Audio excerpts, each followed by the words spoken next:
How to use AI background remover in Picsart. Picsart's AI background remover makes editing super fast, and here's how to use it. First, upload your image to the editor and click on Remove Busy in the left panel. The AI will automatically detect your subject and remove the background instantly. You'll see options to define or manually edit the mask using the brush tool. If needed, adjust the edge smoothness or restore specific areas. Once you are satisfied, click Apply and export the image as PNG for transparency. Have you tried the AI feature on complex backgrounds? Tell us how it performed in the comments below.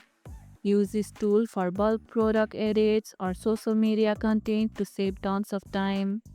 And that's how you can use AI background remover in Picsart. And if this video helped, hit the like button, share it, subscribe and leave a comment. Thanks for watching and I'll see you in the next one.